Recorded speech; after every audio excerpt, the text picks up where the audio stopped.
안녕하세요. 결혼 5년 차 30대 초반 여자입니다. 저는 소심하고 내성적인 성격이라 다른 사람들과 잘 어울리지 못하는 성격이었어요. 하지만 대학교 때 우연히 선배네 부모님 카페 일을 도와주게 됐는데 그때 카페 일이 너무 재밌어서 그 카페에서 아르바이트를 하게 됐습니다. 일을 하다 보니 조금은 성격이 변하더라고요. 물론 좋은 방향으로요. 다른 사람과 이야기하는 게 이렇게 재밌었나 싶었어요. 그래서 이 일의 매력을 느껴 카페 일을 하게 됐습니다. 제가 좋아하는 일을 하며 혼자 살았다면 행복했을까요?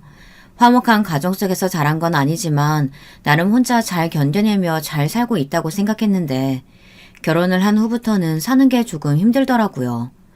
남편과는 카페 일을 소개해준 선배를 통해 만나게 됐습니다.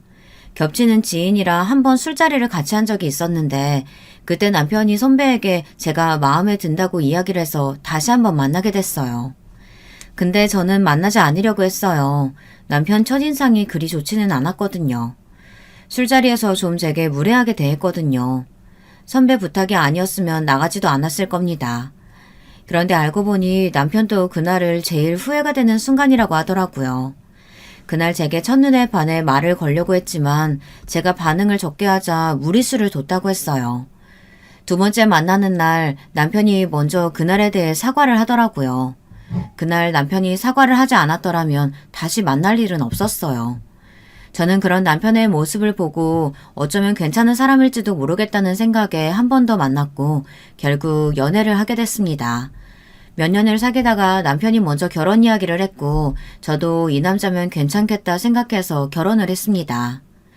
처음 시어머니께 인사를 드리러 갔는데 시어머니께서 마음에 들어하지 않으시더라고요. 혼자 지내고 대학은 졸업하지도 못했고 카페에서 일을 한다고 하니 그리 반갑게 맞이해 주시지는 않았어요. 그나마 다행인 건 제가 대학을 포기한 대신 일에 올인을 해서 돈을 꽤나 모아 어린 나이에 작은 카페를 열 수 있었거든요.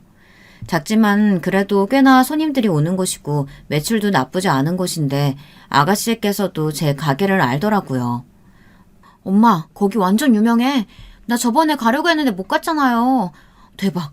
그럼 언니, 나중에 나 놀러 가도 돼요? 네, 언제든 오세요. 아가씨가 그렇게 말해준 덕분에 조금은 풀어진 것 같았습니다. 그런데 이건 제 착각이었어요.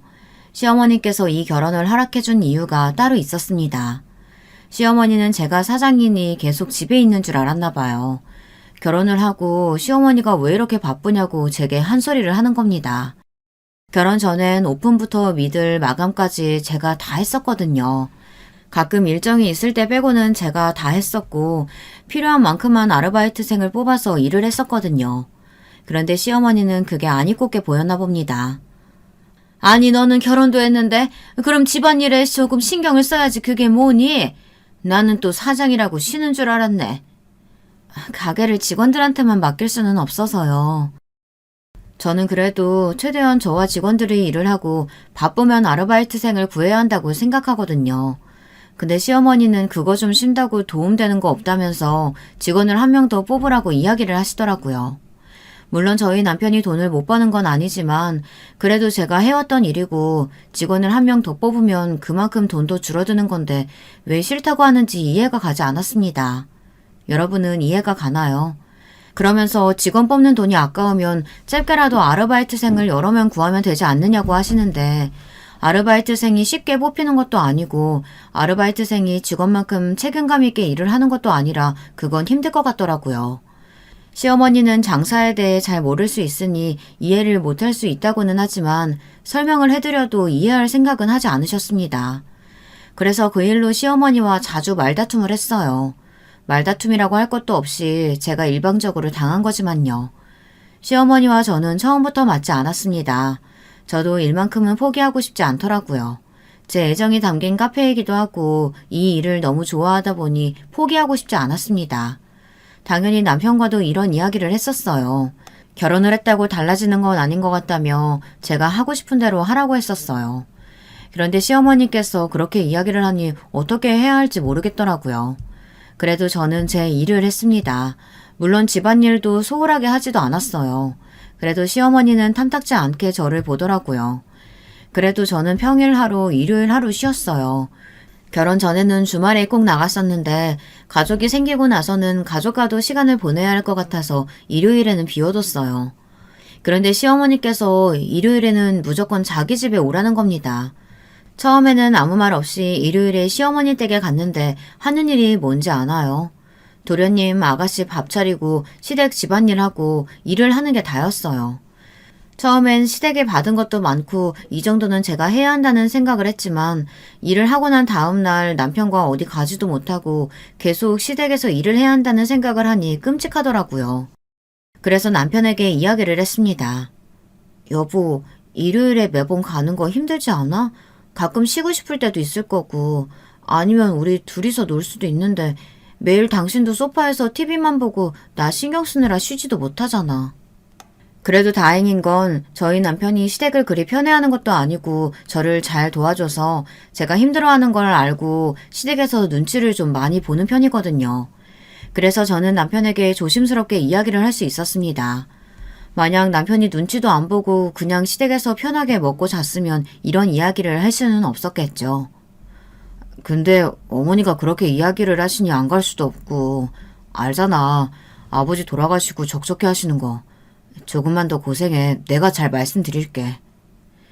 남편은 시어머니가 시아버지께서 돌아가시고 외로움을 많이 느끼신다며 조금만 기다려달라고 했어요.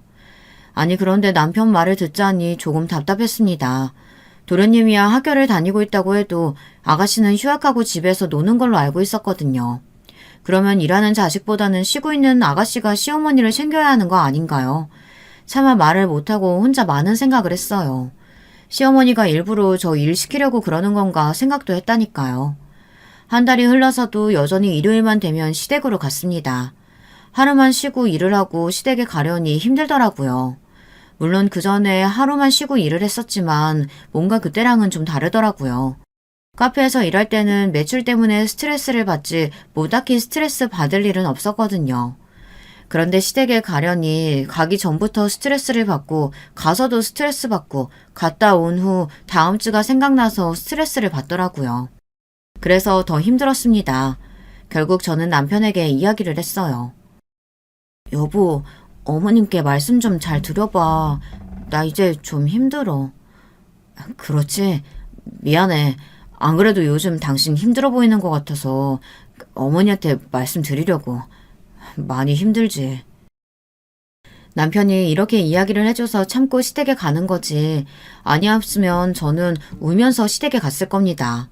제 성격상 말을 하지도 못해서 혼자 속만 타들어갔을 거예요. 그리고 시간이 조금 지나서일 겁니다.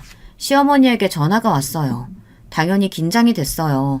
남편이 이야기를 했나 아니면 또 무슨 잔소리를 하려고 하나 집에 왔나 오만 생각이 들더라고요.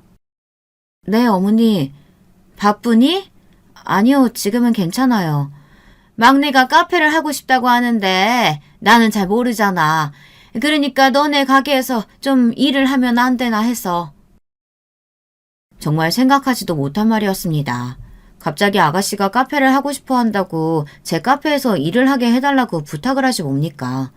처음에는 어떻게 거절을 하지 고민을 했어요. 왜? 싫으니? 어머니의 말에 저는 할 수 없이 생각해보겠다고 말했습니다. 생각할 게 뭐가 있어? 그냥 한다고 생각하고 내가 말해주마.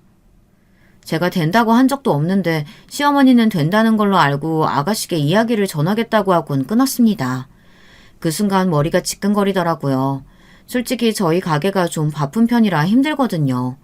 그런데 카페 일이라고는 모르고 집안일도 해본 적 없는 아가씨가 제 카페에서 일을 한다고 생각하니 앞이 막막했습니다. 그래도 어쩌겠어요. 카페 일을 해보고 싶다는데. 저도 처음에는 아무것도 모르는 상태에서 카페 일을 시작했기 때문에 아가씨의 마음을 이해 못하는 건 아니었습니다. 그런데 정말 아가씨는 카페 일을 하면 안 되는 사람이었어요. 일단 기본적으로 일머리가 전혀 없는 사람이었어요. 처음에는 천천히 알려주면 되지 않을까 생각했는데 세상에 그렇게 일을 못하는 사람은 처음이었습니다. 기본적으로 물을 담는 것도 설거지하는 것도 치우는 것도 청소하는 것도 다 하나하나 알려줘야 했고요. 그리고 하나를 시키다가 또 다른 하나를 하면 그 일을 끝내고 하면 되잖아요. 그런데 그 일은 멈추고 다른 일을 시작하더라고요. 하루는 아메리카노 주문이 들어와서 아메리카노를 만들어달라고 부탁을 하고 다 끝내고 주변과 홀이 좀 더러워서 청소를 부탁했는데 그러면 보통은 아메리카노를 다 만들고 청소를 하잖아요. 그렇지 않나요? 그런데 아메리카노를 만들다가 청소를 하더라고요. 처음에는 몰랐습니다. 저는 다른 손님 거를 만들고 있었거든요. 그런데 당연히 아메리카노 손님은 아메리카노를 받지 못하고 있었어요. 그래서 아메리카노 손님이 자기 거는 언제 나오냐고 화를 내시길래 확인을 했더니 새로 들어온 주문은 아이스 아메리카노밖에 없어서 분명 나갔을 거라고 이야기했어요. 그런데 그때 식은 물과 따뜻한 컵이 구석에 그대로 있더라고요. 그래서 아가씨에게 물어봤어요. 아가씨, 따뜻한 아메리카노 아까 주문 들어온 거 나간 거 맞죠? 네, 잘 모르겠어요. 아니, 아무리 몇 분이 지났다고 해도 아가씨는 주문을 하나 받고 그리고 청소를 시킨 거였거든요. 그걸 나갔는지 안 나갔는지 있다니 말이 됩니까? 손님에게는 죄송하다고 이야기를 하고 아메리카노를 다시 드렸어요. 물론 죄송하다고 하고 작은 디저트도 같이 드렸답니다. 물론 처음에는 실수를 할 수 있다고는 하지만 그래도 아메리카노 하나 부탁했는데 그걸 나갔는지 안 나갔는지 모르겠다고 이야기를 하니 답답했습니다. 처음 만들어서 나간 것도 아니고 몇 번 해봤는데도 실수가 나왔으니 말이에요. 일이 끝나고 아가씨에게 한 소리 했습니다. 아가씨, 왜 했던 일을 안 끝내고 다음 일을 해요? 그리고 이번에 아메리카노 한 잔이라서 다행이지 다음에 여러 잔 잊었으면 어쩔 뻔했어요. 언니, 그럴 수도 있죠. 몰라서 그런 거잖아요. 좀 봐주세요. 아가씨는 그 후로 몇 번의 실수가 있었습니다. 아니, 몇 번이 아니라 늘 실수가 있었어요. 심지어 자주 했던 아메리카노마저 실수가 잦았습니다. 아이스인지 핫인지 구분을 잘 하라고 했는데 그걸 확인을 안 하더라고요. 그리고 아가씨 마음대로 시간도 정해서 나오더라고요. 결국 저는 아가씨에게 나오지 말라고 이야기했습니다. 너무 하시는 거 아니에요? 저 친구들이 놀러 오기로 했단 말이에요. 그럼 저 커피 뽑는 모습이라도 보여주고 그만두면 안 돼요? 아가씨의 말에 저는 할 말이 없었습니다. 결국 전 그냥 놀고 와서 커피만 뽑아서 만들어 가라고 했어요. 아가씨는 뭐가 좋다고 저에게 고맙다고 하고 가더라고요. 잘렸는데도 기분이 좋아 보였어요. 그날 시어머니에게 전화가 왔습니다. 너는 애가 실수 좀 했다고 잘라버려? 네? 아니 어머님, 한 달이나 됐는데도 실수가 너무 잦고 아가씨가 마음대로... 어머니는 제 말을 끊어버리고는 계속 잔소리를 했습니다. 아니 그렇다고 잘라? 네가 사장이다 이거냐? 사장이 너만 있는 줄 알아? 그게 아니고요 어머님. 됐다. 듣기 싫다. 시어머니는 성질을 내며 전화를 끊었습니다. 그날 저는 너무 찝찝해서 남편에게 하소연을 했고 남편은 아무 말 없이 제 말을 다 들어줬어요. 그래, 애가 일머리가 좀 없기는 해. 아휴, 언제 철이 들렸는지. 근데 여보, 어머니가 당신 평일에도 올 수 있으면 오라는데 오늘 통화했거든. 근데 그렇게 이야기를 하시네. 내가 피곤해서 힘들 수도 있다고는 이야기하기는 했는데 그래. 피곤하긴 한데 알겠어. 어머니한테 전화해보지 뭐. 그리고 그 다음날 시어머니에게 전화를 했습니다. 어머니는 아가씨 일 때문인지 단단히 화가 난 것 같더라고요. 결국 어머니의 화를 풀어주기 위해서는 시어머니의 말을 들을 수밖에 없었습니다. 일도 하고 아무 문제도 없는데 이렇게까지 시어머니의 말을 듣는 게 조금 이상한가요? 아니면 그냥 어쩔 수 없이 듣는구나 생각을 하시나요? 시어머니께서 집이랑 가구를 해주시지 않았다면 아마 말을 듣지 않았을 것 같아요. 시어머니는 저희들에게 좋은 집에서 살라고 돈도 보태주시고 가구도 좋은 걸로 해주셨어요. 물론 자기 아들 좋은 곳에서 살아야 한다고 해서 돈을 주시기는 했지만 그래도 저도 같이 살고 있는 입장이잖아요. 그래서 시어머니의 말을 들어줄 수밖에 없었습니다.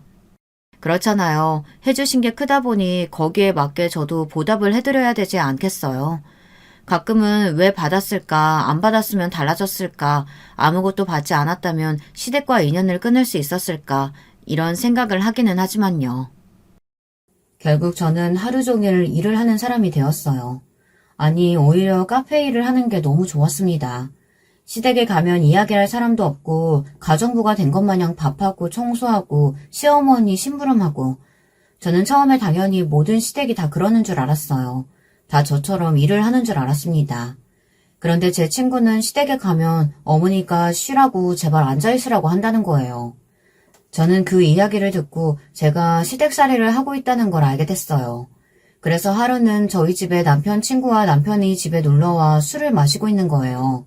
말도 없이 술자리를 하고 있어서 화가 났지만 화를 낼 겨를도 없이 어느새 저도 모르게 같이 술자리를 하고 있더라고요. 그리고는 남편 친구도 있는데 시어머니에 대한 이야기를 했습니다. 그리고 거기에다 아가씨 이야기도 하고 서운한 이야기는 다 했어요. 술 기운에 할 말 못할 말 다 했습니다. 그리고 곧장 방에 들어가서 씻고 누웠어요. 그런데 남편도 그때 술이 좀 들어갔는지 방에 들어와서는 화를 내는 겁니다. 당신 지금 뭐 하는 거야? 아무리 편하다고 해도 그렇지 내 어머니고 내 동생인데 그런 식으로 이야기하면 좋겠어? 남편은 화가 나면 더 차분하게 이야기를 하는데 딱 방에 들어와서 소리를 깔고 이야기를 하더라고요. 그래서 남편이 단단히 화가 났다는 걸 알 수 있었습니다.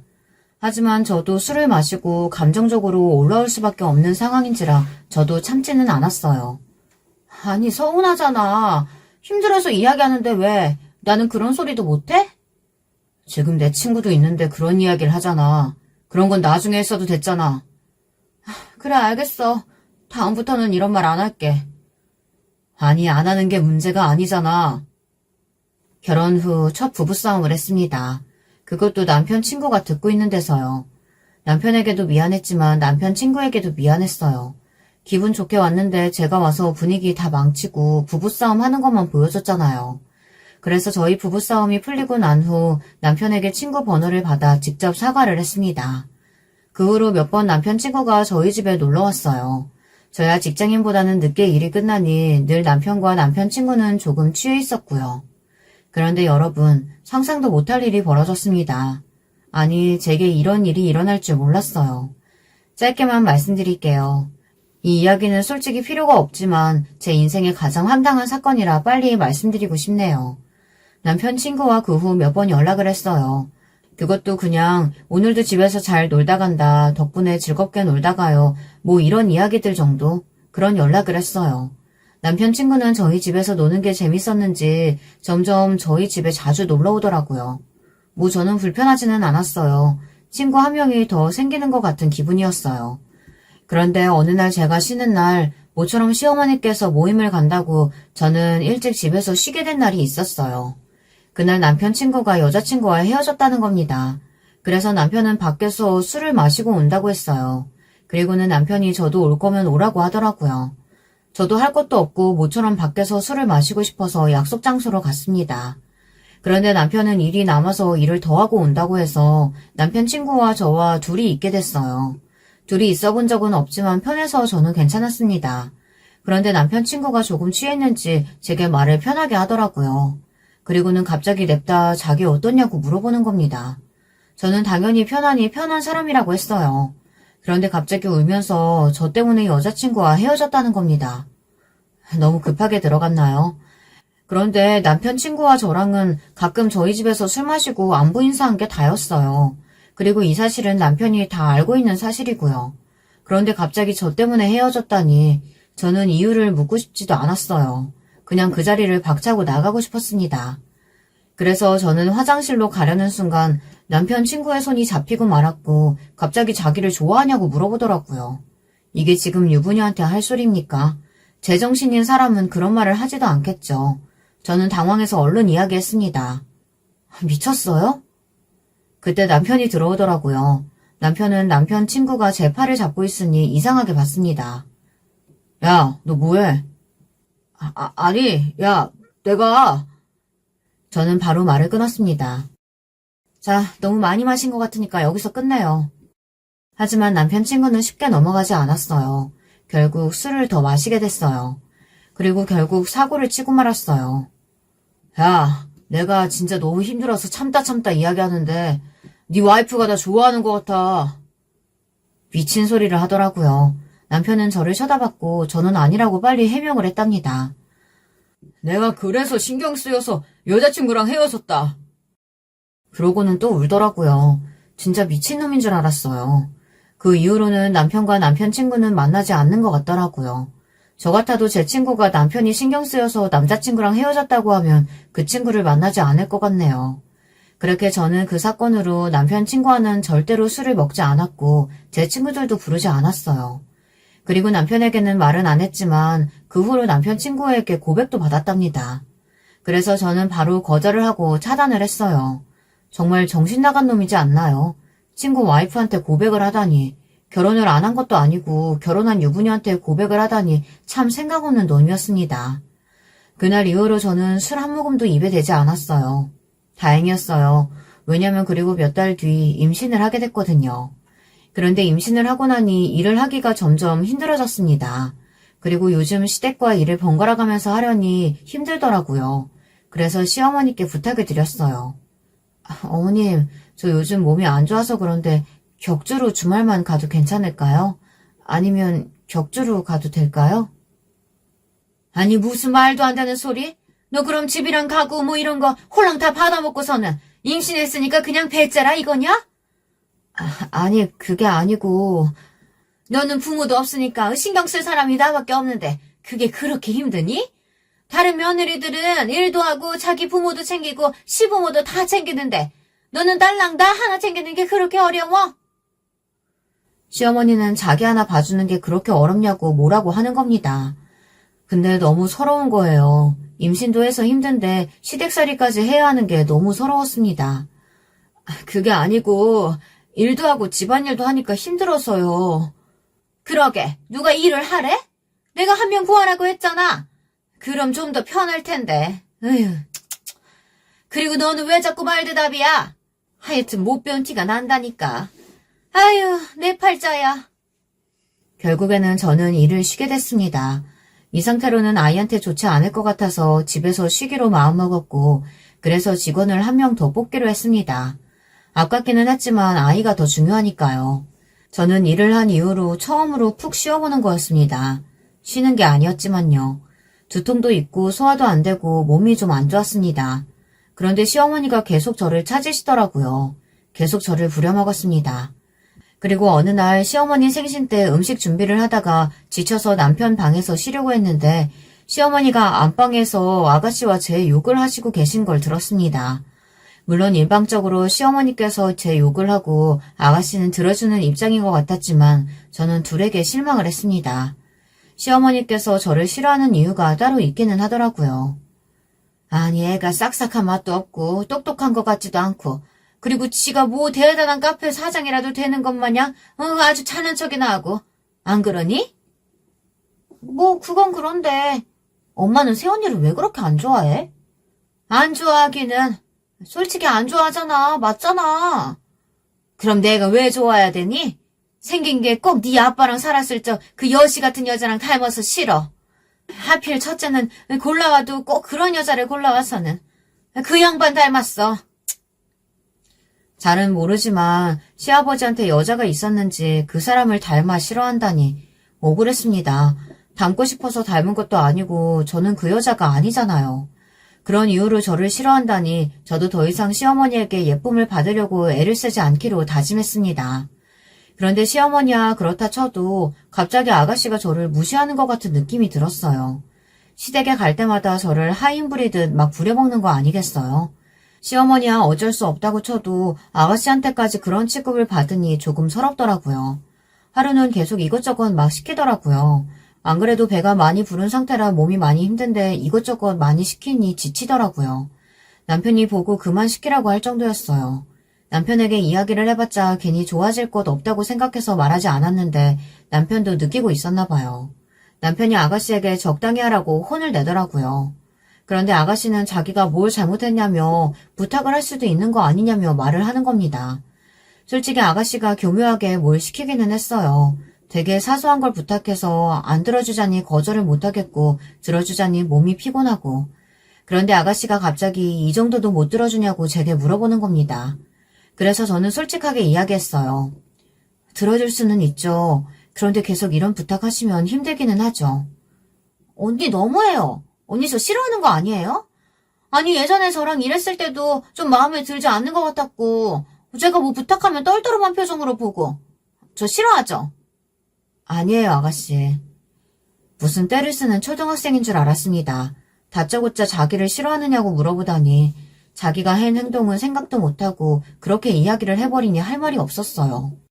그런데 순간 진짜 아가씨의 말대로 내가 너무 싫어했나 싶었어요. 그 이후로 계속 그런 이야기를 하길래 저도 모르게 아가씨에게 너무했나 싶기도 했다니까요. 저에게 부탁하는 횟수는 줄었지만 아가씨가 제게 섭섭하다고 이야기를 많이 했습니다. 나는 언니가 제 친언니 같아서 이것저것 부탁을 좀 한 건데 새언니가 싫다면 이제 안 할게요. 당당하던 아가씨는 갑자기 불쌍한 사람처럼 이야기를 하는 거예요. 그리고 더 짜증이 나는 건 그러면서 은근슬쩍 시어머니가 있을 때는 다 부려먹더라고요. 제가 만만한지 저를 가지고 노는 것 같은 기분이 들었습니다. 그래도 굳이 이야기해서 기분이 나빠질 거 그냥 넘어가자 생각했어요. 그런데 아이를 낳고 나서도 똑같이 대하는 거예요. 물론 더 나아질 거란 생각은 하지 않았지만 그래도 아이를 낳았으면 좀 다르게 대할 줄 알았어요. 육아도 힘들고 매출이 예전보다 조금 줄어서 스트레스가 많았는데 시어머니의 구박과 아가씨의 말 때문에 더 스트레스를 받았어요. 그래서 더는 못 참고 아가씨에게 한 소리 했답니다. 아가씨, 이제 아가씨 스스로 좀 해보세요. 제가 가정부도 아니고 이것저것 다 시키는 대로 할 수는 없을 것 같아요. 너무해요. 왜 저를 나쁜 사람으로 만들어요? 제가 언제 이것저것 시켰다고요? 아니나 다를까 아가씨는 또 제가 나쁜 사람이냐 몰아가더라고요. 제가 또 언제 나쁜 사람으로 만들었다고 그래요. 아가씨, 저도 이제 힘들어요. 조금 욱해서 저도 모르게 아가씨에게 소리를 쳤습니다. 그런데 그때 시어머니가 제 뺨을 때렸어요. 제가 그렇게 잘못을 했나요? 뺨을 맞을 정도로. 참다가 한 소리 한 건데 뺨을 맞을 정도로 잘못했다고 생각하지는 않거든요. 순간 놀라서 저는 시어머니를 쳐다봤습니다. 시어머니는 왜 내 자식한테 소리를 치냐고 막 뭐라고 하셨어요. 저는 그때 너무 충격적이어서 울먹거리며 말했습니다. 어머니, 저한테 왜 그러세요? 저도 힘들어요. 참고 참다가 이야기한 건데 제가 맞을 정도로 잘못했어요? 어머니도 아시잖아요. 아가씨가 저한테 많이 시키는 거. 그럼 당연히 해야지. 서운했니? 그럼 이 집에 왔으면 안 됐지? 부모도 없는 년 받아준 거 감사하게 생각해야지. 시어머니의 말에 저는 충격을 받았습니다. 하고 싶은 말이 너무 많았지만 저는 하지 않았어요. 이야기를 해봤자 제 이야기를 들어줄 생각도 하지 않으실 것 같고 그냥 변명한다고 생각을 할 것 같아 이야기를 하지 않았습니다. 그날 이후 시어머니의 구박은 더 심해졌어요.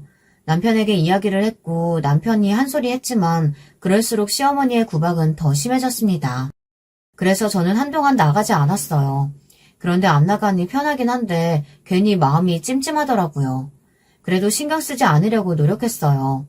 아이를 보느라 일을 할 수는 없지만 가끔 가게에 가면 맞이해주는 직원들과 이야기를 하며 힐링을 했어요. 그렇게 한 달을 시댁에 가지 않았습니다. 그런데 남편이 한 소리 하더라고요. 아무리 그래도 한 달은 너무한 거 아니냐고. 자기도 많이 기다려줬는데 언제까지 기다려줘야 하냐고 하더라고요. 남편도 시어머니에게 시달리고 있어서 힘들 거라고 생각은 했는데 더는 못 기다리겠나 본지 제게 이야기를 하더라고요. 남편을 봐서라도 가야겠다고 생각했습니다. 남편이 저한테 잘해주니 저도 참고 가야겠다고 생각을 한 거였어요. 아니면 절대 가지 않았을 겁니다. 오랜만에 가서 시어머니에게 한 소리 들을 거라 생각을 했는데 아무 소리 하지 않고 그냥 평소처럼 요리시키고 청소시키고 설거지 시키려고 하더라고요. 그렇게 몇 개월 동안 했습니다. 시댁에 가는 횟수는 줄었고 일하는 강도가 조금씩 올라갔어요. 하지만 또 거기서 뭐라고 했다가는 더 큰 소리를 들을 것 같아 묵묵히 일했답니다. 그런데 정말 너무하지 않나요? 시댁에 일을 하러 온 것 같잖아요. 하루는 시어머니께서 모임에 간다고 갔다가 친구들이 집에 올 수도 있으니 맛있는 음식을 준비하라는 겁니다. 그리고는 화장실 청소까지 부탁하더라고요. 저는 그걸 또 들어줬습니다. 아이는 울고 있지 청소는 해야 하지. 심지어 그때는 아르바이트생이 배달 실수를 해서 정신이 없었는데 어찌어찌 끝을 냈어요. 그런데 열받는 건 뭔지 아시나요? 그리고는 어머니 친구는 오지 않았습니다. 정말 너무하지 않나요? 그리고 또 하나의 사건이 터지게 됩니다. 도련님이 결혼을 한다고 여자친구를 데려온다고 하더라고요. 그래서 그날도 음식 준비하느라 바빴어요. 이제 어머니는 저를 있는 사람 취급을 해주지 않았어요. 저는 익숙했습니다. 그냥 이 시간이 빨리 지나가길 빌었어요. 그런데 더 싫은 건 도련님 여자친구가 의사라고 하더라고요. 의사, 괜찮아요. 제가 싫었던 건 시어머니의 구박이었어요. 병원장 딸이라며 자기도 이제 인생 폈다며 드디어 자기도 제대로 된 며느리를 보게 됐다며 했던 이야기를 또 하며 모든 사람에게 전화를 돌리더라고요. 그런 말은 너무 많이 들어서 이제는 상처도 되지 않았어요. 그냥 지칠 뿐이었어요. 의사라는 말을 듣고 참 비교 많이 당하겠다 생각했지요. 동서가 생겨서 좋기는 하지만 시어머니와 아가씨 같은 사람이라면 더 힘들어지잖아요. 저는 좋은 사람이길 빌었습니다. 그리고 동서가 첫 인사를 하러 왔어요. 예쁘고 착해 보였어요. 저는 동서의 첫인상을 보고 조금은 안심했습니다. 첫인상과 다를 수는 있지만 일단 굉장히 선해 보이는 사람이었거든요. 시댁 식구들은 동서와 웃으며 이야기를 하고 있었습니다. 남편은 저를 도와주려고 했지만 저는 괜찮다고 했어요. 막 바쁘게 움직이고 있을 때 갑자기 동서가 제 이야기를 하더라고요. 어머님, 저분은... 아, 전혀는 파출부나 다름없어. 신경 쓰지 마. 대놓고 조롱을 하자 저는 손이 떨렸습니다. 너무 화가 났어요. 어떤 말을 들어도 괜찮았고 이제는 무슨 이야기를 해도 괜찮을 거라 생각했는데 아니었어요. 참고 참다가 저도 모르게 터져버렸어요. 순간 앞이 핑 돌면서 아무 생각도 나지 않았습니다. 그런데도 시댁 식구들은 웃으며 이야기를 하더라고요. 눈치를 보는 건 남편과 동서뿐이었어요. 어머니! 좋은 날 뭐라고 하지 말고 밥이나 먹어. 여기 고기 좀 더 주렴. 저는 눈물을 참고 고기를 더 주러 갔습니다. 그런데 갑자기 동서가 제게 말을 걸더라고요. 혹시 저희 어디서 안 봤나요? 네. 아니요. 어디서 다른 사람이랑 착각하신 거 아니에요? 저도 모르게 말이 조금 날카롭게 나갔습니다. 또 그 말투를 보고 시어머니께서 뭐라고 했어요. 너는 애가 싸가지 없게 말투가 그게 뭐니? 그 순간 동서가 놀라며 이야기를 했습니다. 혹시 혜미 언니 아니세요? 맞죠? 저 기억해요? 갑자기 동서가 제 이름을 부르는 겁니다. 저는 동서를 빤히 쳐다봤어요. 그런데 어렸을 때 친하게 지내던 동생이었더라고요. 자기 이름을 이야기하자 저도 기억이 났습니다. 그대로 자랐더라고요. 왜 몰랐을까 싶을 정도로요. 그리고는 시어머니가 당황하며 물어봤어요. 어떻게 하니? 아, 아버지가 예전에 언니 아버지 밑에서 일을 했었거든요. 그래서 어렸을 때 자주 만나서 놀았어요. 뭐? 언니 고아 아니야? 네? 형님 무슨 말을 그렇게 하세요? 저기 삼성병원 아시죠? 거기서 일하고 계신데요? 동서의 말을 듣고 시댁 식구들 모두 놀라 뒤로 자빠졌습니다. 남편도 몰랐던 사실이라 저를 쳐다봤어요.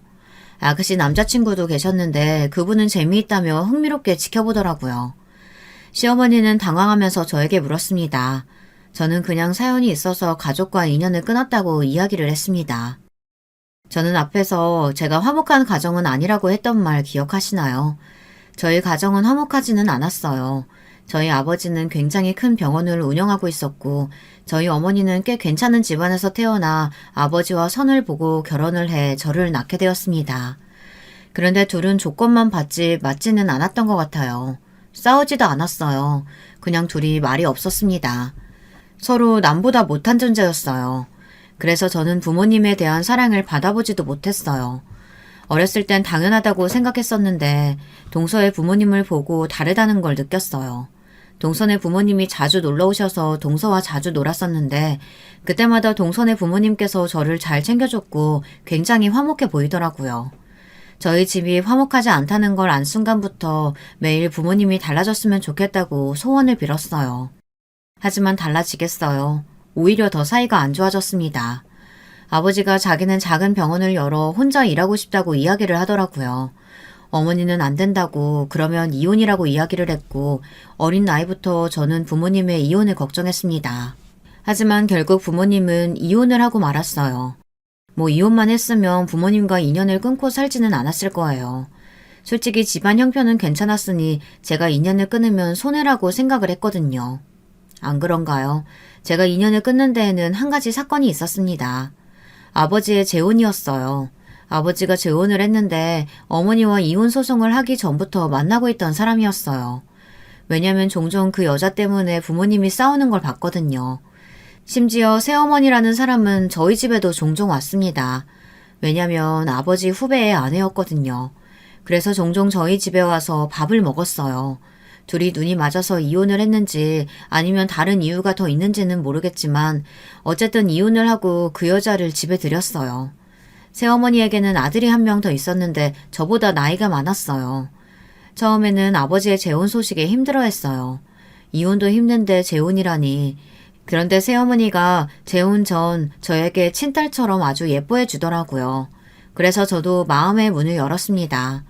어머니의 사랑을 못 받아온 아이가 새로운 사람에게 사랑을 받으니 친어머니보다 좋다고 느끼지 않겠어요.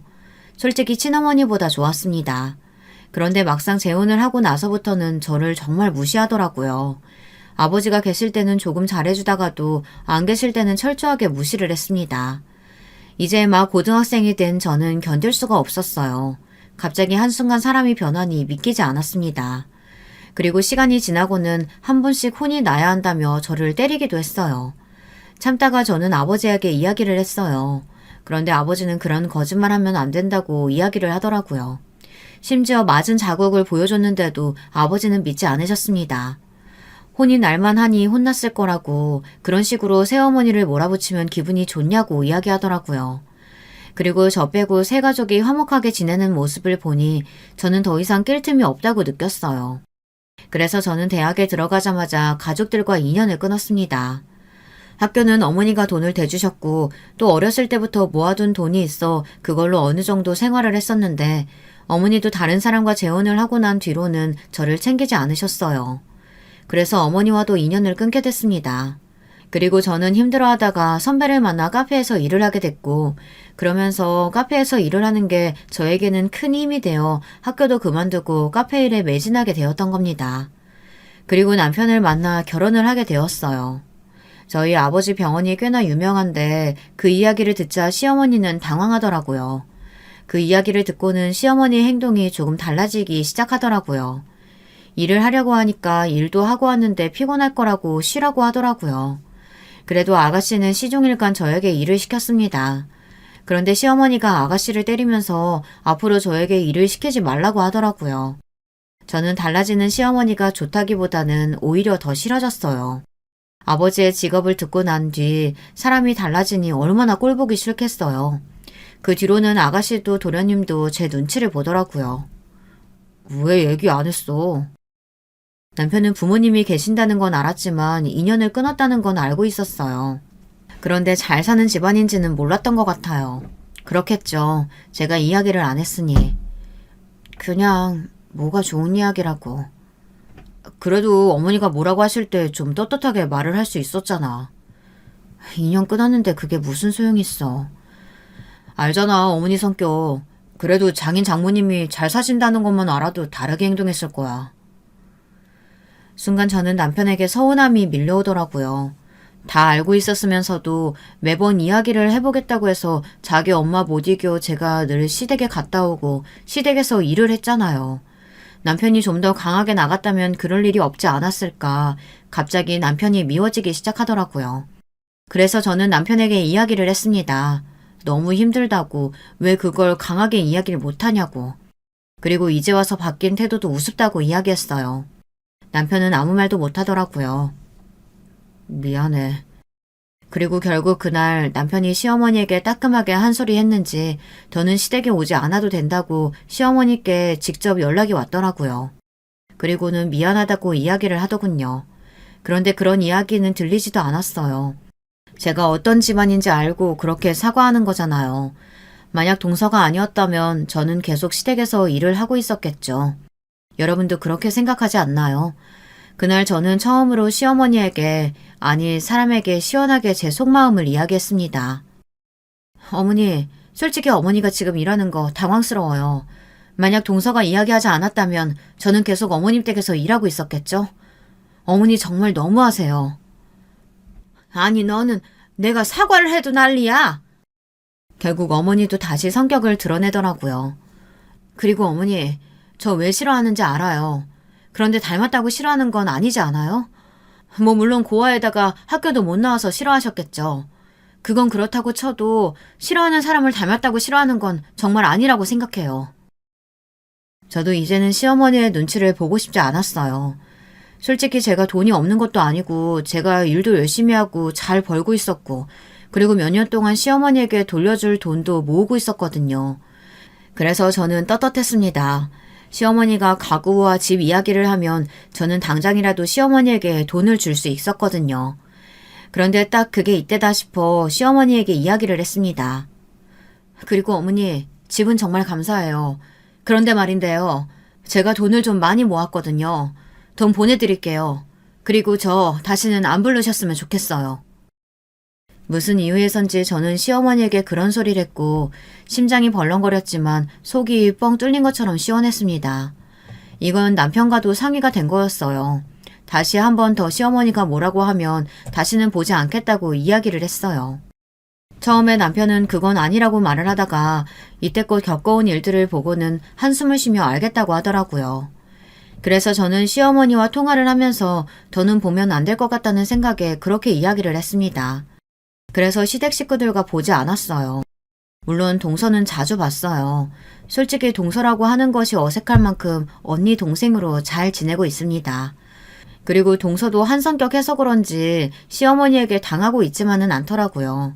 동서에게도 쉬는 날 시댁으로 오라고 했다지 뭡니까. 몇 번 갔다는데 물론 거기서 저만큼 시키지는 않았지만 시댁에 있는 것만 해도 불편하잖아요.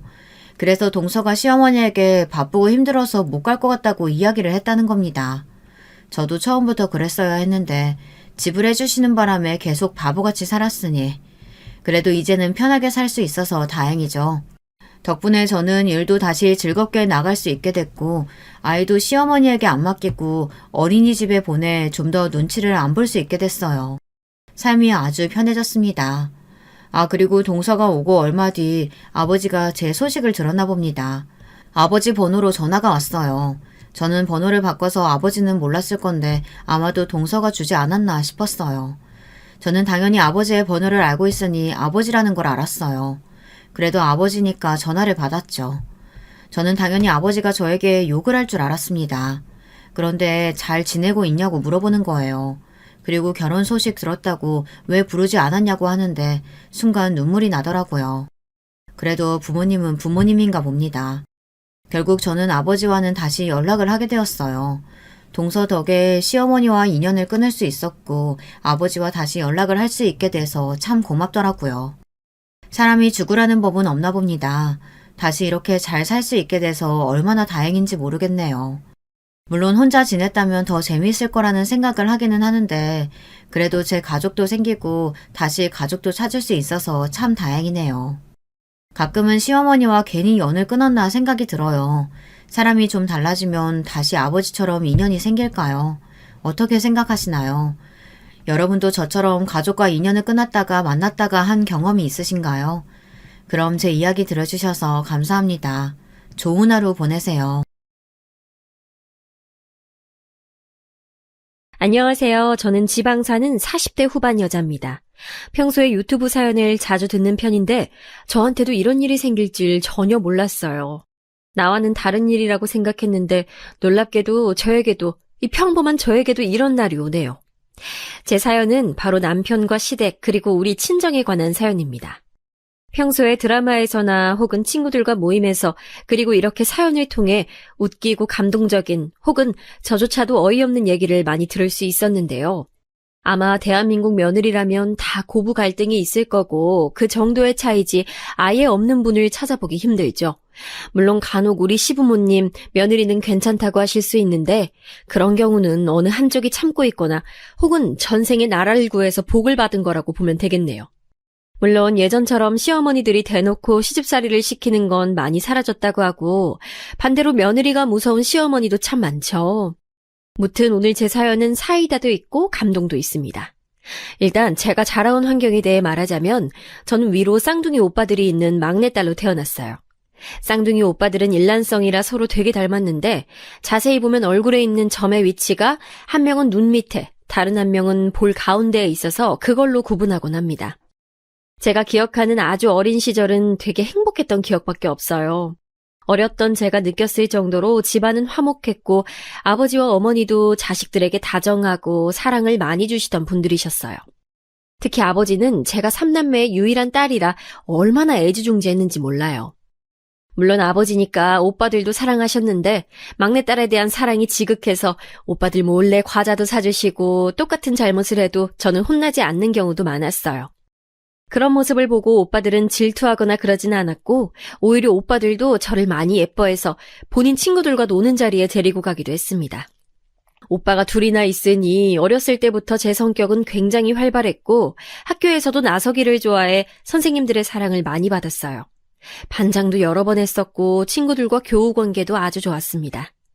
우리 아버지는 오빠들과 제 친구들 사이에서 아주 유명했는데 어른의 도움이 필요할 때 제일 먼저 나서는 사람이 우리 아버지였기 때문이에요. 그리고 아버지가 퇴근하며 집에 오다 골목길에서 노는 우리를 발견하면 친구들을 다 데리고 식당에 데려가 밥을 먹이거나 혹은 슈퍼에 가서 아이스크림을 하나씩 사주곤 했어요.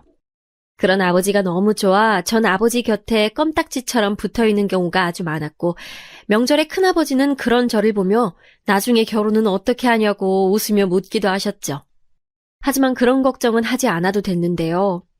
왜냐하면 아버지는 오빠들이 중학생 때 그리고 제가 초등학교 5학년 때 교통사고로 우리 곁을 먼저 떠나셨기 때문입니다. 모든 교통사고가 그렇듯 너무 갑작스러운 소식이었고 또 그날은 오빠들의 생일 바로 전날이라 잊고 싶어도 그럴 수 없는 날짜예요. 오빠들의 생일을 맞아 돈가스를 먹으러 가자고 했었는데 그 식당에는 가지도 못하고 돌아가신 아버지였어요.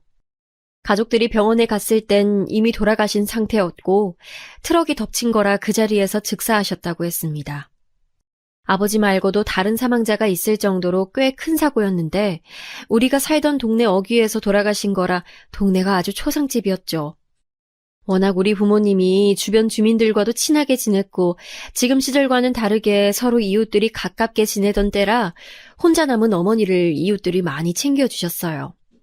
그래서 심적으로 많은 도움을 받았는데 그건 너무나도 고마웠지만 현실적으로 경제적인 어려움이 집에 닥치기 시작했습니다. 물론 가해자에게 돈은 받았는데 그걸로 자식 3명을 키우기는 너무 어려운 문제였어요. 어머니는 성인이 되고 이렇다 할 직장을 가지지 않고 아버지를 만나 결혼한 상태라 어디서 일해본 적이 아예 없었습니다. 그래서 급한 대로 식당에 가서 일을 구하려고 해도 워낙 작은 동네라 이미 일하는 분들이 있어 그것도 쉽지 않았어요. 일자리가 많은 서울이나 광역시면 몰라도 지방에 있는 소도시에서는 일 구하는 게 참 어려웠다고 합니다. 친척들도 우리 사정을 안타깝게 여기시고 금전적으로 도와주려 했는데 그것도 한계가 있었고 또 언제까지 도움만 받을 수는 없어서 결국 어머니는 공장을 알아보셨는데 공장도 다른 지역을 가야 해서 생계를 위해 우리 가족은 다른 동네로 이사가게 됐어요. 차로 30분 정도 떨어져 있는 지역이었는데 거기는 나름 중소도시라 공장도 많았답니다. 어머니는 새로 이사한 곳에서 음식을 제조하는 공장에 다니셨는데 돈을 위해 잠도 자지 않고 깨어있는 시간을 거의 다 공장에서 보내셨어요. 잔업도 일부러 하며 돈을 한 푼이라도 더 벌려고 노력하셨습니다. 심지어 공장에서 간식으로 나오는 빵과 음료수도 먹지 않고 우리 먹으라고 가져다 주실 정도로 열심히 사셨어요. 그런 모습을 보고 친척들이 정 힘들면 막내인 저라도 보내라고 잠깐 키워주신다고 하셨는데 어머니는 단호하게 거절하셨습니다. 안 그래도 아버지 돌아가셨는데 저까지 다른 집에 보내면 식구들이 뿔뿔이 흩어진다고 싫어하셨어요. 저 또한 아무리 친척들과 사이가 좋은 편이어도 남의 집 가기는 싫었습니다. 그래서 저는 만족했는데 문제는 쌍둥이 오빠들이었어요. 초등학생이었던 저와 달리 아예 사춘기 시절이었던 오빠들은 이사와 아버지의 부재가 크게 다가왔었나 봐요. 둘이 워낙 성격이 활발하고 또 밖에 나가 노는 것을 좋아하긴 했는데 새로 이사간 곳에서는 좀처럼 쉽게 적응하지 못했습니다. 교우 관계가 좋아 새로 친구를 사귈 생각에 신나했었는데 무슨 일인지 자꾸 어울리지 못했고 결국 밖에서 떠돌게 됐어요. 하필 엄마가 공장에 가서 일하니까 집에 없는 시간이 더 많았는데 주위에서 그런 우리 집을 좋은 시선으로 바라보진 않았거든요. 워낙 지역색이 강했던 곳이라 더 그럴 수도 있는데 작은 소문은 거듭할수록 불어나서 나중엔 우리 삼남매가 고아라는 소문까지 났습니다. 엄마가 있다는 소식을 알자 나중에는 몇십 년이 지나 사연을 제보하는 지금도 입에 담기 힘들 정도인 소문까지 나서 얼마나 힘들었는지 몰라요. 저는 그래도 아직 초등학생이라 애들이 많이 놀리거나 그러진 않았는데 오빠들은 남자 중학교에 다녀서 많이 힘들어했습니다. 그래도 쌍둥이라 혼자가 아니라 그런지 오빠들은 그런 괴롭힘에도 둘이 의지하며 지냈는데 그것조차 꼴보기가 싫었던 건지 괴롭힘은 날이 갈수록 심해졌어요. 그러다 보니 나중에는 오빠들도 참지 않고 반격했는데 이번엔 그랬더니 불량 학생들로 낙인이 찍혔습니다. 안 그래도 아버진 돌아가시고 이사 와서 다 새롭고 엄마는 집에 안 계시는데 학교에서까지 적응이 힘드니 오빠들은 그때부터 엇나가기 시작했어요. 오토바이를 주워 타고 다니고 고등학교 형들과 어울리며 학교에도 자주 나가지 않았습니다. 학교에서 선생님이 엄마를 불러도 엄마가 공장에 계시니 갈 수가 없어서 오빠들에 대한 시선은 날이 갈수록 좋지 않았어요. 특히 고등학교에 가서는 우리 집 사정을 알고 놀리던 같은 학교 학생을 때려 교무실로 엄마가 가게 됐는데 하필 맞은 학생이 학부모회 회장의 아들이라 징계를 받기도 했습니다. 그래도 제 오빠들이니까 조금 말을 보태자면 절대 가만히 있는 학생들을 때리거나 그러진 않았고 오로지 우리 가족을 욕하거나 저를 괴롭히는 학생들만 응징해줬던 거예요. 하지만 오빠들과 제가 아무리 억울해도 남들 눈에는 그저 불량 학생이었고 문제아였죠. 엄마도 나중에 그 사실을 알고 얼마나 속상해했는지 모릅니다. 한술 더 떠서 그때 당시 엄마는 생활비가 부족해서 대출을 받았는데 은행에서 빌리기도 했지만 급한 대로 사채를 썼던 적이 있었어요. 친척들에게도 계속 빌릴 순 없고 금방 갚을 수 있겠지 생각하고 빌렸던 건데 갚질 못해서 집으로 사채업자들이 찾아온 적도 있습니다. 그때 그 사람들이 집에 별로 없던 물건들을 던지며 우리를 위협했는데 그걸 막다가 쌍둥이 오빠 준 동생인 오빠가 유리에 다쳐 이마에 큰 상처가 남게 됐어요. 그 이후로 오빠들에 대한 시선은 더 안 좋아졌고 가난하고 아빠도 없는 우리 집에 대한 편견은 더 심해지게 됐습니다. 그래서 저는 저라도 우리 가족에 대한 선입견을 벗어나게 하려고 정말 열심히 공부했어요. 저도 간간히 가정환경에 대해 놀리는 친구들이 있긴 했지만 오빠들이 응징한 이후로는 많이 줄어들었고 나중엔 아예 없는 지경까지 갔습니다. 오빠들은 본인들은 그렇게 밖에서 놀아도 저한텐 다정하진 않아도 그래도 괴롭히거나 그러진 전혀 않았어요. 그래서 더 공부에 집중할 수 있었는데 다행히 그런 저를 담임 선생님이 굉장히 좋게 봐주셨습니다.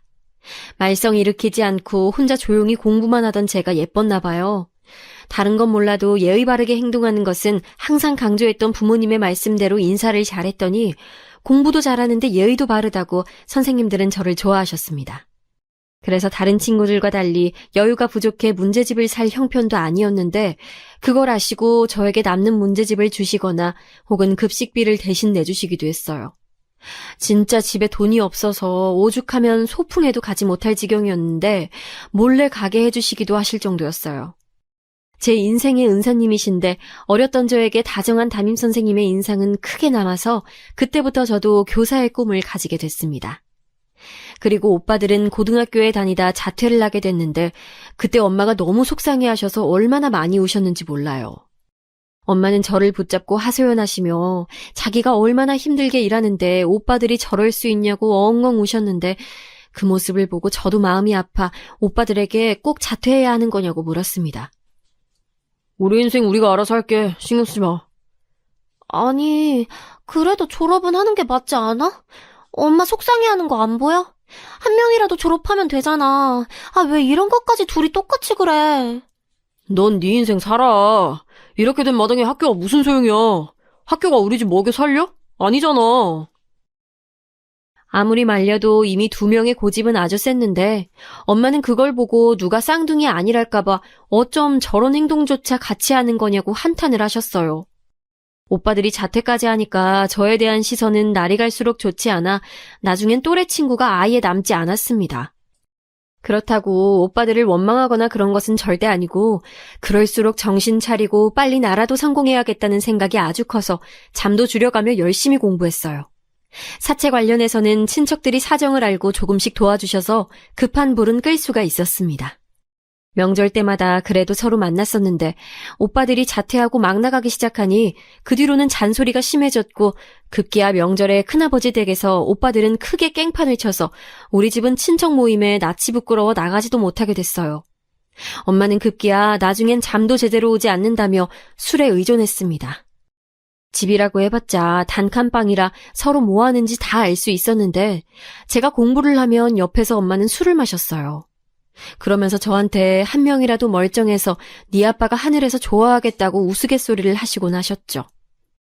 그렇게 저는 고등학교 시절을 보내고 마침내 집과 가까운 교대에 입학할 수 있었습니다. 제가 합격 통지서를 휘날리며 공장에서 돌아온 엄마에게 보여주니 엄마는 당신보다 키가 큰 저를 안고 빙빙 돌며 얼마나 좋아하셨는지 몰라요. 저는 장학금을 받고 입학했기 때문에 엄마에게 주는 부담도 없었고 그런 저를 엄마는 자랑스러워하며 아빠가 계신 무덤에 가서 합격증을 놓고 술을 따라주고 오셨습니다. 교대에 입학하자 소식을 듣고 저를 유난히 예뻐하셨던 선생님께서 크게 기뻐하시며 심지어 눈물까지 보이셨는데 그 순간을 잊을 수가 없네요. 오빠들은 그때 당시 무슨 양아치 무리에 들어가서 건달인지 뭔지 그 생활을 하느라 집에 오지도 않았는데 그래서 나중에 제 합격 소식을 듣게 됐답니다. 오빠들이 그렇게 건달 생활을 하며 지내는 동안 엄마는 그래도 자식이라고 집에 오면 밥을 챙겨주시고 끝까지 내치지 않으셨어요. 저도 나중에는 오빠들에게 지금이라도 늦지 않았으니 정신 차리고 빨리 일반적인 생활을 하라고 했더니 신경 쓰지 말라는 답이 들려와 그 뒤로는 뭐라 하지 않았습니다. 대신 제가 할 수 있는 것인 공부를 대학에 가서도 참 열심히 했어요. 장학금 타고 학교에 다녔으니 등록금 문제는 없었고 기본적인 용돈은 제가 과외를 하며 벌었습니다. 그래서 성인이 되고 나서는 엄마에게 용돈을 받은 적이 단 한 번도 없었어요. 그 덕에 우리 집은 예전처럼 가난하진 않았지만 그렇다고 풍족하지도 않았습니다. 예전엔 먹을 수 없었던 간식을 먹게 되는 정도라고 말하면 이해하실까요? 진짜 우리 집이 어려웠을 때는 과일도 사 먹지 못할 정도였거든요. 급식비가 밀려 선생님이 대신 내주실 정도였고 저도 친구들이 학교 끝나고 어디 놀러 가자고 하면 안 된다고 먹기 싫다고 거짓말하고 바로 집에 와서 울었던 날이 한두 번이 아닙니다. 무튼 그 정도로 가난한 건 아니었으나 그래도 여전히 하고 싶은 걸 다 하는 생활을 하지 못했어요. 왜냐하면 대출이 남아있었기 때문에 빚을 갚아야 해서 엄마는 돈이 생기면 무조건 빚을 조금씩 갚았어요. 그 사정을 아니 저도 과외를 많이 하게 됐는데 나중엔 입소문이 나서 많은 돈을 벌 수 있었습니다. 돈을 버느라 바빠 대학생이면 다 한다는 연애를 하지도 못하나 생각했는데 3학년 때 저도 드디어 연애하기 시작했어요. 같은 과 동기였는데 알고 보니 저를 입학식 때부터 좋아했었다고 하던 남자친구는 3학년이 되고 저에게 저돌적으로 들이대기 시작해서 학교에 다니던 학생들이라면 다 알 정도로 우리는 공공연한 커플이 됐어요. 남자친구를 사귀니 무엇보다 좋았던 점은 그때 당시 제가 의지할 대상이 없었는데 드디어 마음을 털어놓을 수 있는 사람이 생겼다는 거였습니다. 그러면서 저는 평생 오빠들에 관한 얘기를 남에게 얘기한 적이 없는데 그때 남자친구에게는 아버지가 돌아가신 것부터 오빠들의 반항과 현재 집안 상태까지 다 말하게 됐어요. 원래 줄줄 말할 생각은 전혀 없었는데 술이 들어가니까 저도 모르게 모든 집안 사정을 얘기하게 됐습니다. 남에게 말하는 것은 제 얼굴에 침 뱉기라고 생각했는데 남자친구는 진지하게 제 말을 경청해줬어요. 그런 일이 있는 줄 전혀 몰랐어. 그동안 힘들었겠다. 이제 내가 네 옆에서 힘이 돼줄게.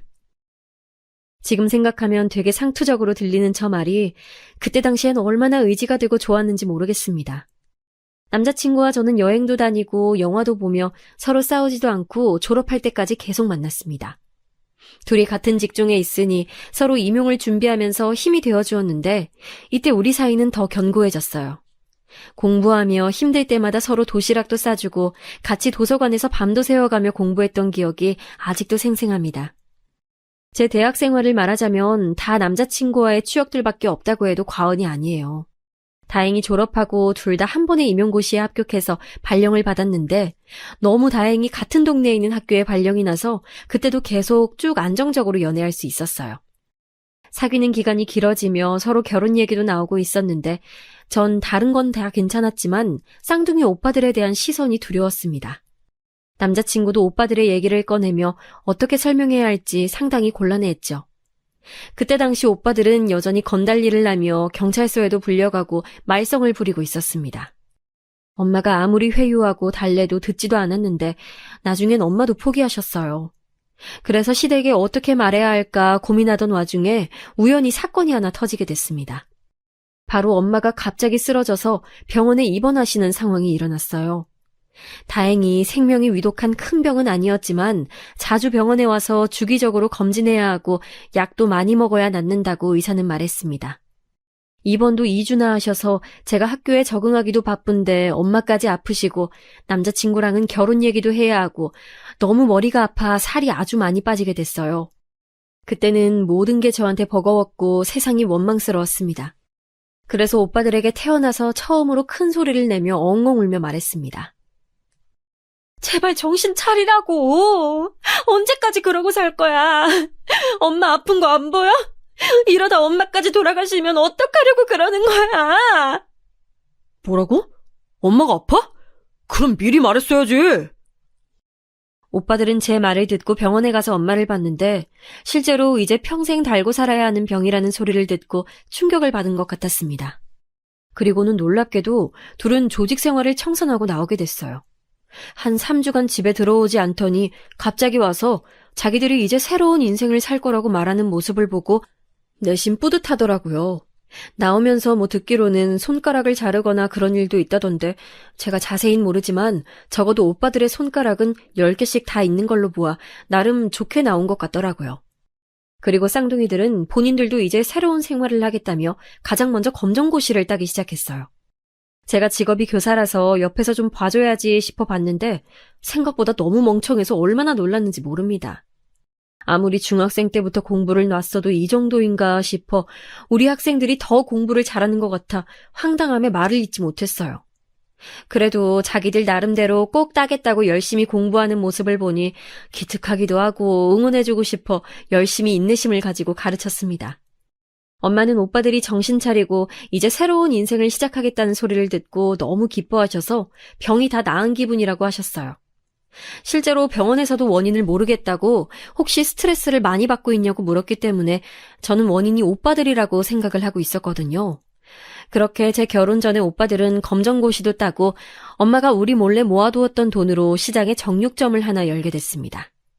재개발되며 작았던 동네에 아파트가 들어서며 인구도 늘어나고 있어서 더 우리 가족에 대한 낙인이 있지도 않았고 오히려 모르는 얼굴이 더 많았기에 가능한 결정이었어요.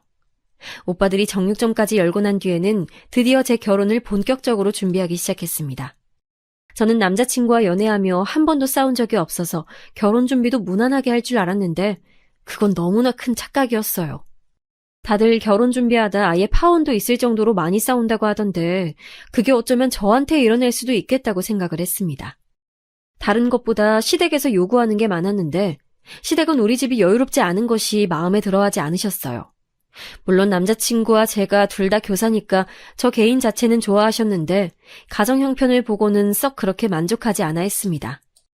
그도 그럴 것이 남자친구의 부모님은 식당을 아주 크게 하고 계셔서 집안이 여유로웠어요. 집안끼리 재정 상황이 비슷하지 않아 서로 원하는 게 달라 순조롭게 진행되진 않았지만 결론적으로는 그래도 시댁에서 많이 맞춰주셨습니다. 집을 얻어주셔서 혼수는 제가 모아놓은 돈으로 했고 같은 지역이라 결혼식도 지역에서 올리게 됐는데 시댁 하객 수를 보고 깜짝 놀랐어요. 장사하는 집이라 그런가 하객이 너무 많이 와서 결혼식장이 북적거렸습니다. 약간 기에 눌리기도 했고 부럽기도 하고 생각하며 하늘에 계신 아버지 생각이 많이 났어요. 그렇게 저를 예뻐하셨는데 아마 살아서 결혼식을 보셨으면 얼마나 좋아하셨을까 생각도 하고 하늘에서 편안하고 행복하게 지켜보고 있겠지 생각하며 마음을 가다듬었습니다. 그리고 신혼여행을 다녀왔는데 우리 부부는 그 신혼여행에서 아기가 생겼어요.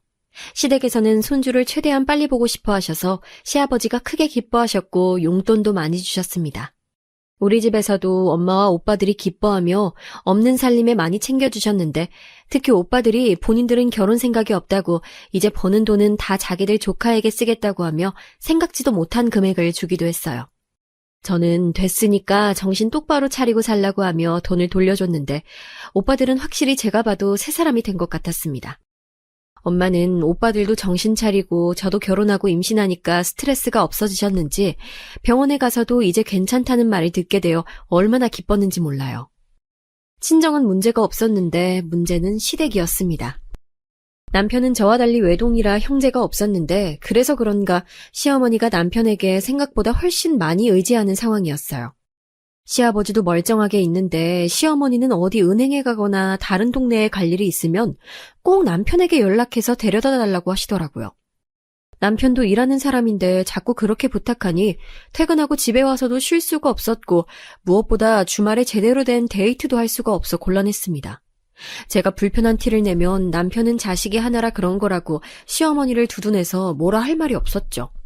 그래도 제가 임신했는데 자꾸 저런 식으로 남편을 불러내고 심지어 주말에 손님이 많다고 일손이 부족하니 나와서 도우라고 해서 남편은 또 그 말에 거역하지 못하고 나가서 가게 일을 돕기도 했어요. 이것 때문에 진짜 임신한 상태로 얼마나 싸웠는지 모르겠습니다. 또? 이러다 나 출산할 때도 어머님 가게에 있겠네. 말을 왜 그런 식으로 해? 그때가 되면 내가 알아서 거절할 거야. 그리고 집을 해주셨는데 어떻게 단칼에 거절해? 내 입장을 당신이 좀 이해해줘. 아니, 내가 단칼에 거절하라는 뜻이 아니잖아. 적당히 조절하라는 거지. 안 그래도 제가 입덧도 심하고 병원에서 유산조짐이 보인다고 조심하라고 해서 휴직까지 한 상태였는데 남편과 계속 싸우니 저는 너무 스트레스를 받아 유산할까봐 너무 두려웠습니다. 그래서 나중에는 그냥 제가 참자고 생각하고 꾹 참고 혼자 열심히 태교하고 저도 친정엄마를 보러 친정에 자주 찾아가며 달래고 있었어요. 임신 막바지엔 몸이 무거워서 집에 주로 있었는데 시어머니는 그런 저에게 몸을 움직여야 아이가 빨리 나온다며 시댁에 오는 것을 재촉하기도 하셨습니다. 집에서 쉬고 싶은데 시댁 행사에 가야 하니 너무 힘들었는데 무엇보다 시댁은 제사가 있었어요. 결혼 전에는 분명 명절 때만 차례를 지낸다고 했는데 결혼하니까 제사가 1년에 3번이 있었습니다. 3번이면 괜찮지 않나 처음엔 생각했는데 날이 갈수록 그게 아니라는 걸 알게 됐죠. 시댁 식구들 생일에 명절에 제사까지 합치고 또 거기다 저에게 맛있는 것을 먹이겠다고 자꾸 불러내니 시부모님 얼굴을 참 많이 보게 됐습니다. 그래도 남편 말처럼 집을 해주셨으니 제가 참자 생각해서 무사히 속으로 마음을 정리하고 마침내 출산까지 하게 됐어요.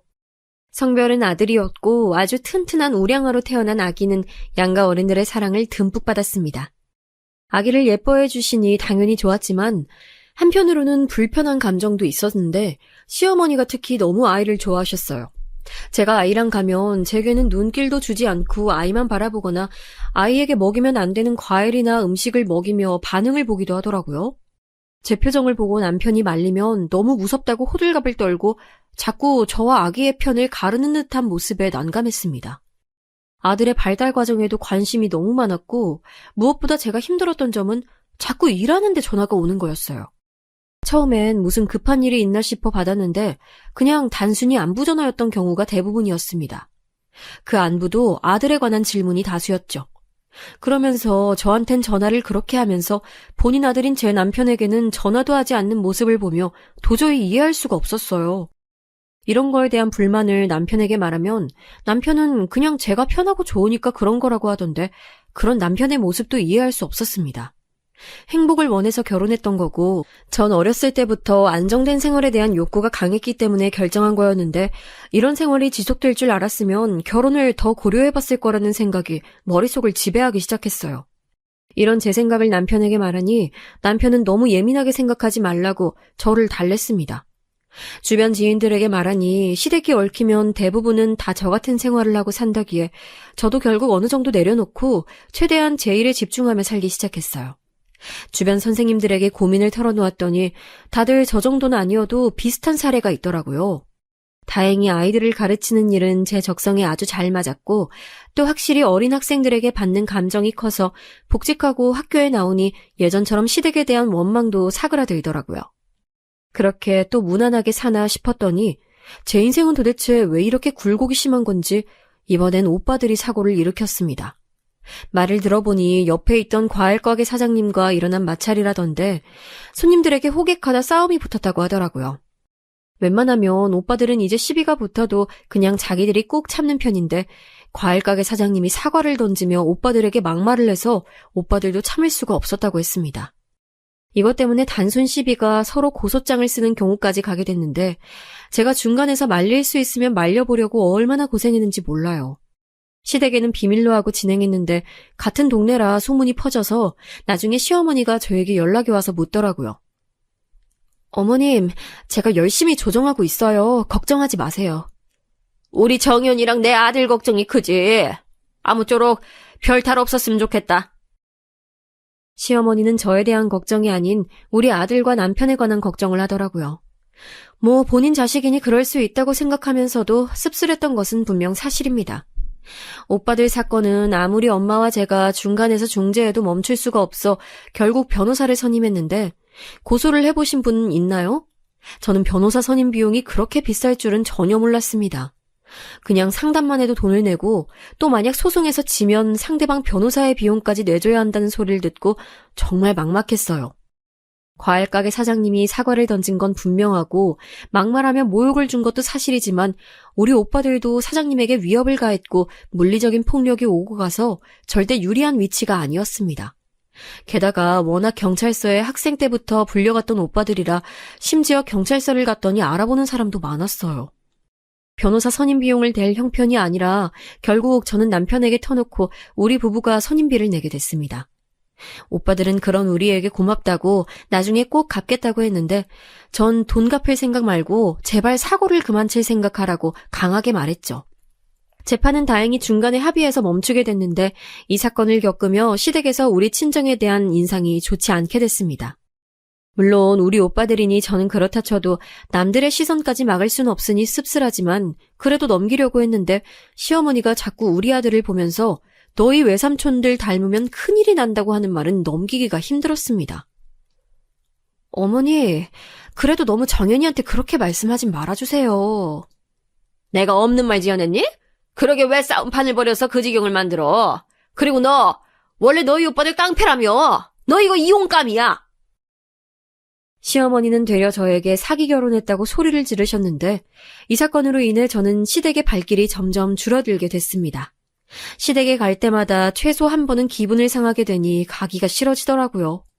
그런 저를 보고 남편은 시부모님이 집을 해줬으니 우리가 숙여야 한다며 사과를 요구했는데 결국 제가 먼저 사과도 했어요. 이런 상황이 너무 힘들어서 엄마에게 하소연하고 오빠들에게 화를 내며 이제 동생 인생까지 망치게 하려는 작전이냐고 울며 말하니 오빠들은 할 말이 없다고 제게 미안하다고 사과했습니다. 그 뒤로 오빠들은 정육점을 그만두고 화물 배송 일을 시작하게 됐어요. 아무래도 그런 사건이 있었으니 그 자리에서 계속 정육점을 운영하는 것은 어려웠습니다. 알고 봤더니 그 과일가게의 사장님은 워낙 시장에서 나쁜 쪽으로 유명한 사람이었다던데 새로 장사를 시작한 오빠들은 그 소문을 전혀 몰랐던 거였더라고요. 다 지난 일이지만 우리가 정육점을 닫는다고 하니 단골들이 더 아쉬워하며 나중에라도 다시 돌아와 달라고 했습니다. 하지만 오빠들은 다시 장사할 생각은 없다고 차라리 종일 운전하는 게 편하다고 하며 그리고 진짜 제대로 정신을 차린 건지 그 뒤로 5년 넘게 사고를 치지 않고 돈도 꼬박꼬박 벌어 집에 생활비를 줬습니다. 오빠들은 또 우리 아들을 자기 자식처럼 예뻐했는데 데리고 놀이공원도 다니고 공원에 가서 몸으로 놀아주기도 하고 용돈도 많이 줘서 아들이 외삼촌들을 많이 좋아했어요. 아들이 특히 축구에 관심이 아주 많았는데 그걸 알고 오빠들은 아들하고 시간이 날 때마다 가서 공을 찼어요. 우리 아들은 오히려 아빠보다 외삼촌들과 지내던 시간이 많을 지경이었죠. 남편은 제가 아무리 말해도 알겠다고 대답만 하고 주말에는 피곤하다고 종일 누워만 있으면서 아이와 제대로 놀아주지 않았습니다. 차라리 이렇게 놀아주는 사람이 있으면 그러려니 할 텐데 시어머니는 도움은 주지 않고 아들에 관한 관심만 많으니 나중엔 아들도 그런 관심을 부담스러워했죠. 아무튼 오빠들은 특히 제가 시댁 때문에 힘들어하면 머리를 식히고 오라고 아들을 대신 봐줘서 남편과 둘이 여행을 다닐 수 있었습니다. 교사라서 방학 때 시간이 많았는데 그때도 본인들은 괜찮으니 남편과 둘이 시간 보내라고 일까지 쉬면서 저를 많이 도와줬어요. 그러다 우리 아들이 중학교에 입학했던 해에 믿을 수 없는 사건이 일어나게 됐습니다. 그날은 학교에서 근무하고 있었는데 갑자기 핸드폰이 울려서 봤더니 엄마 번호였어요. 저희 엄마는 웬만하면 제가 일하고 있을 때 전화를 하는 분이 아니라 이상하다고 생각하며 받았더니 너무 충격적인 소식이 들려왔습니다. 여보세요? 엄마, 무슨 일이야? 원래 이렇게 전화 안 하잖아. 어떡하니, 어떡해. 너희 오빠들 지금 병원이래. 사고 났어. 뭐? 일단 병원 주소 알려줘. 수업이 끝나고 달려간 병원에선 오빠들이 급하게 긴급수술을 하고 있었어요. 말을 들어보니 둘이 원래 따로 운전하는데 그날따라 퇴근을 같이 하려고 같은 차를 타고 있었다고 합니다. 그러다 고속도로에서 사고가 나서 차가 뒤집혔고 심하게 다쳤다고 해요. 수술을 기다리며 엄마랑 밖에서 둘이 손을 부여잡고 기다렸는데 마침내 문이 열리고 의사가 밖으로 나왔습니다. 침울한 표정으로 마지막 인사를 하라고 하는 말을 듣고 저는 온몸에 피가 식는 기분이 들었어요. 엄마는 옆에서 주저앉아 오열하고 간신히 정신을 붙잡고 전혀 희망이 없는 거냐고 물었더니 의사는 죄송하단 말만 하더라고요. 의사 선생님은 최선을 다했으니 원망할 수 없었고 오빠들을 보러 각자 다른 수술방에 들어갔는데 둘 다 어쩜 그렇게 많이 다쳤는지 너무 고통스러워 보였습니다. 너무 힘들어 보여서 보내주는 게 좋다고 생각했어요. 오열하고 정신을 제대로 차리지 못하는 엄마를 달래며 서류 작성을 하고 장례식장을 잡았습니다. 남편도 일이 끝나고 왔고 친척들에게도 소식을 알렸어요. 친척들은 장례식장에 한 걸음에 달려와서 우리를 위로해줬습니다. 분명 어렸을 때는 5명이었던 우리 가족이 이제 엄마와 저밖에 남지 않았다고 생각하니 눈물이 멈추지 않았어요. 오빠들이 이제 정신 차려서 진짜 엄마한테도 지극정성으로 잘해서 주변에서 부러워할 정도였고 그런 모습을 보며 잠시 연락을 끊었던 큰아버지도 그런 오빠들이 아버지를 닮았다고 하늘에서 아버지가 기뻐하실 거라 했는데 이렇게 되다니 너무 슬펐습니다. 그동안 자기들이 어렸을 때 너무 못했다고 엄마한테 효도를 늦게라도 하겠다고 시간이 나면 좋은 곳에 데려가 같이 여행하고 맛있는 것도 많이 사줬었거든요. 엄마도 그래서 주변에 자랑도 하고 경제적으로도 오빠들이 많이 도와줘서 공장에 더 나가지도 않았습니다. 오빠들은 본인 용돈 제외하고 모든 돈을 엄마를 줬거든요. 둘은 결혼 생각도 전혀 없고 그냥 그렇게 엄마 모시고 살면서 우리 아들과 놀아주며 행복하게 인생을 마감하고 싶다고 했었는데 이제야 우리 가족이 행복하게 사나 싶었는데 이런 일이 발생하다니 너무 슬펐어요. 그렇게 오빠들의 합동 장례식이 끝나고 집에 와서 물건을 정리하는데 참 오빠들의 인생도 굴곡이 많다고 느껴져서 많이 울었습니다. 그리고 엄마가 집에 혼자 남겨져서 많이 외로워하셨어요. 남편도 아들들도 하늘나라로 갔으니 엄마는 홀로 집에 있는 것이 견디기 힘들다고 제게 흘리듯 말씀하셨습니다.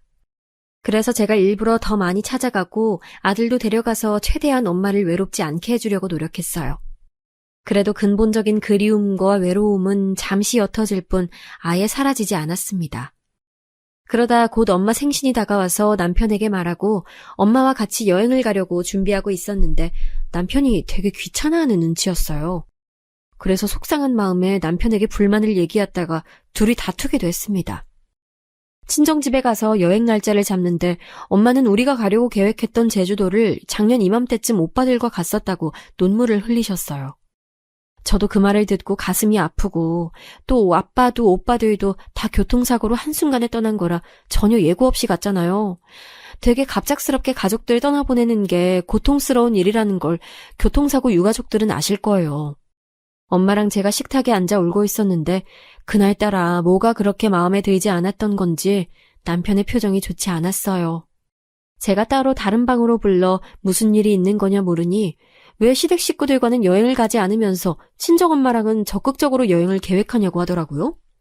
그야 당연히 시어머니는 저만 보면 못 잡아먹어 안달인 것처럼 대하고 또 갈 때마다 핀잔을 주며 자기 아들과 손자가 최고라고 하니 불편한 마음이 있었기 때문이에요. 반면 우리 엄마는 제가 우리 엄마라서 그렇게 말하는 게 아니고 진짜 남편에게 잘해줬습니다. 집에 와도 절대 손 하나 까딱하지 않도록 했고 매번 장서방이라고 부르며 얼마나 잘해줬는지 몰라요.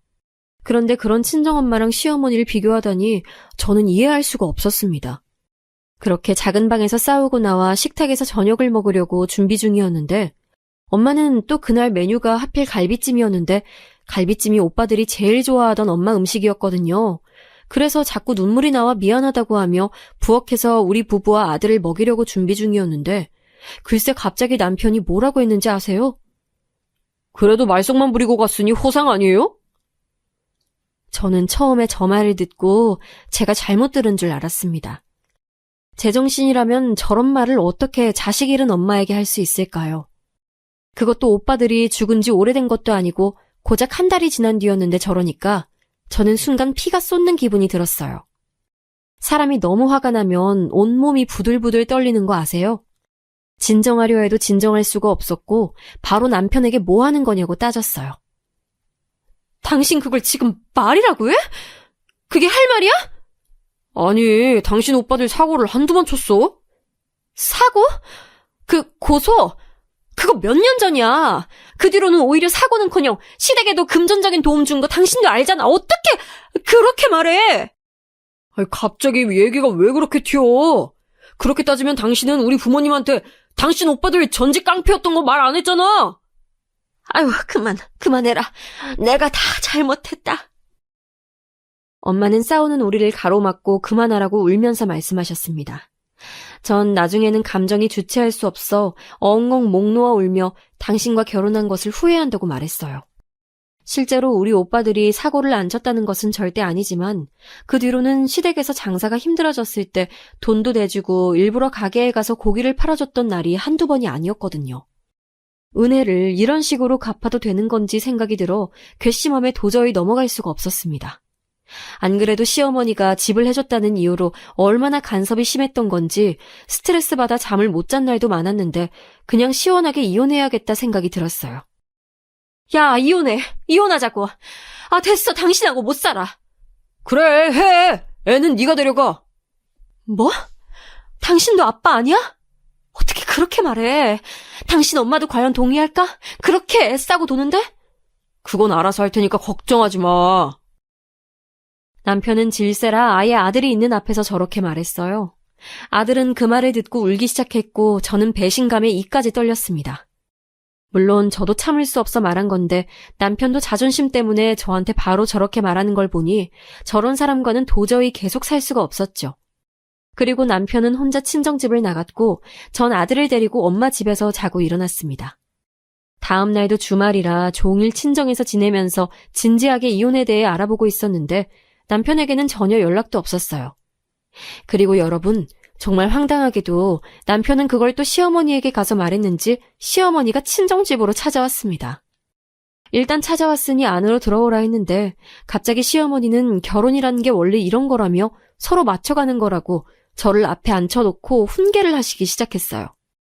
이미 이혼을 마음먹은 뒤라 귀에 들어오지도 않았고 장소도 우리 친정집인 게 어이가 없어 남편에게 전화해서 네 엄마 데려가라 했더니 와서 저한테 진지하게 한 말이냐고 하더라고요.